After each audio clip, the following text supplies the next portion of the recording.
The loan limit under modified interest subvention scheme will be enhanced from 3 lakh rupees to 5 lakh rupees for loans taken through the KCC.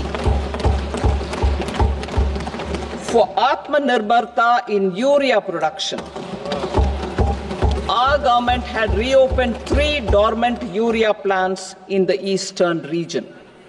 To further augment urea supply, a plant with annual capacity 7.7 crore किसानों, मछुआरों और dairy किसानों को अल्पकालिक ऋणों की सुविधा मिलती है।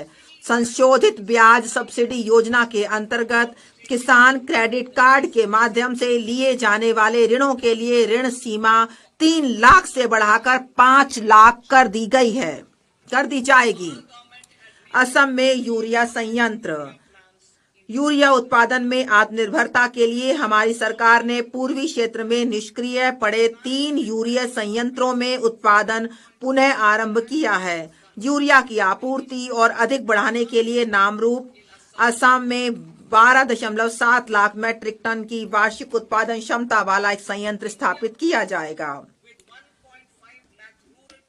1.5 लाख ग्रामीण डाकघर वाले भारतीय डाक को भारतीय डाक पेमेंट बैंक और 2.4 लाख डाक सेवकों के विशाल नेटवर्क की सहायता से ग्रामीण अर्थव्यवस्था के उत्प्रेरक के रूप में कार्य करने के लिए तैयार किया जाएगा। इसका विवरण अनुलग्न ग में दिया गया है। भारतीय डाक को विशाल सार्वजनिक लॉजिस्टिक संगठन के रूप में बदला जाएगा। इससे विश्वकर्माओं, नए उद्यमियों, महिलाओं, स्व सहायता समूहों, सूक्ष्म, लघु और मध्यम उद्यमों तथा बड़े कारोबारी संगठनों की बढ़ती आवश्यकताओं की पूर्ति होगी। एनसीडीसी को सहायता। हमारी सरकार सहकारी क्षेत्र के लिए एनसीडीसी के ऋण कार्यों के लिए सहायता प्रदान करेगी। दूसरे इंजन के रूप में सूक्ष्म, लघु और मध्यम उद्यम। अब मैं दूसरे इंजन के रूप में सूक्ष्म, लघु और मध्यम उद्यमों की ओर बढ़ती हूँ, जिनसे 5.7 करोड़ एमएसएमई पर ध्यान के साथ विनिर्माण और सेवाएं शामिल हैं। एमएसएमई के लिए वर्गीकरण मानदंड में संशोधन।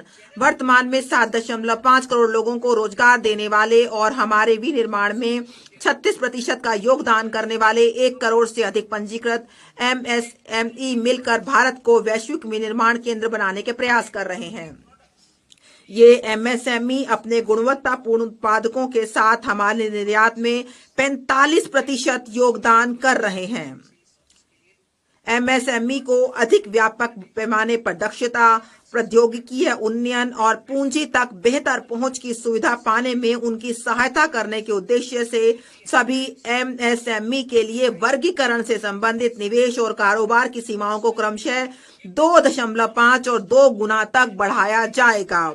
इससे उन्हें बड़े उद्यम बनने और हमारे युवाओं के लिए रोजगार सृजित करने का आत्मविश्वास प्राप्त होगा।